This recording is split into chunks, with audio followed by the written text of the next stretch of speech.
चलिए, तो यहाँ पर हमने भूगोल को कला और विज्ञान दोनों माना था और इसमें आपको बताया था दो परिभाषाएं दी थी।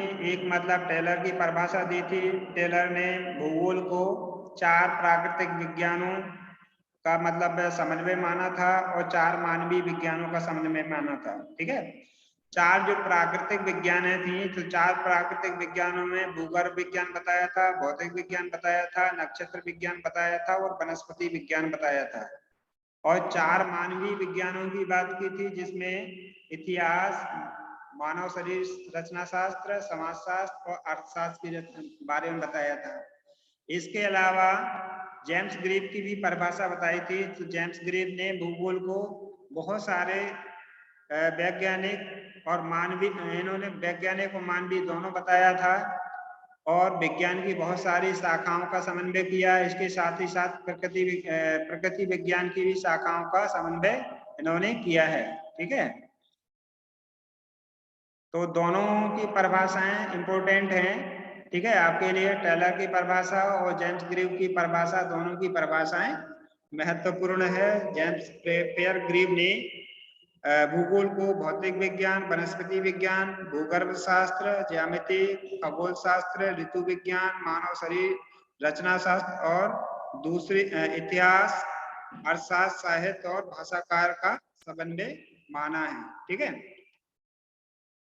इसके बाद तो ये था आपका भूगोल का रिवीजन। इसके बाद इतिहास के बारे में हमने चर्चा की थी कि इतिहास क्या है। तो इतिहास के बारे में बताया था, इतिहास का अर्थ बताया था। तो हमने बताया था कि इतिहास को संस्कृत के अमरकोश में 2 रूपों में जाना जाता है, जिसमें पहला बताया था हमने इतिहास, ठीक है, पुराना समय, और दूसरा पुरावृतम, पुराना वृतांत। ठीक है, इतिहास शब्द का संधि विच्छेद किया था। तो इतिहास 3 शब्दों से मिलकर बना है, इति प्लस हा प्लस आस। ठीक है, जिसमें इति का अर्थ है ऐसा और हा शब्द का अर्थ है निश्चय ही और आस का मतलब हुआ था या हुआ होगा। ठीक है, तो इतिहास शब्द का अगर पूरा अर्थ बताएं तो इसका था कि ऐसा निश्चित रूप से हुआ। तो ये इतिहास का पूरा अर्थ था।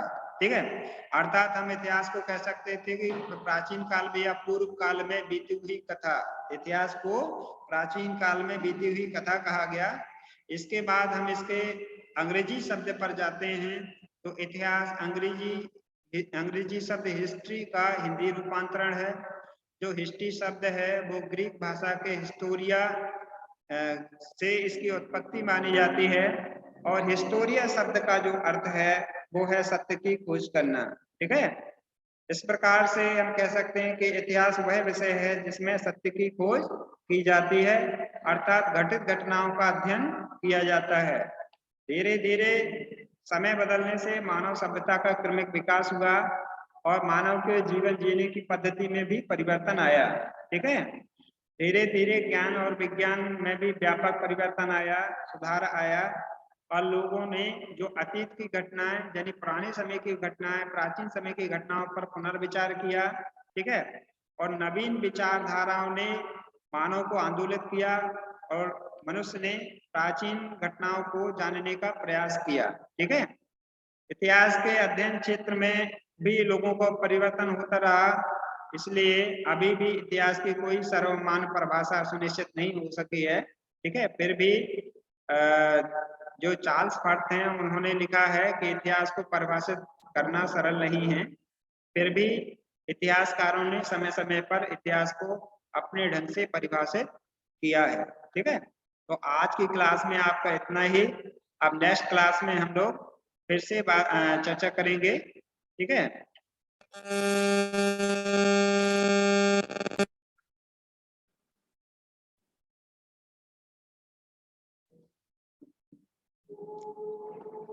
तो आज की क्लास में तुम्हारा इतना ही।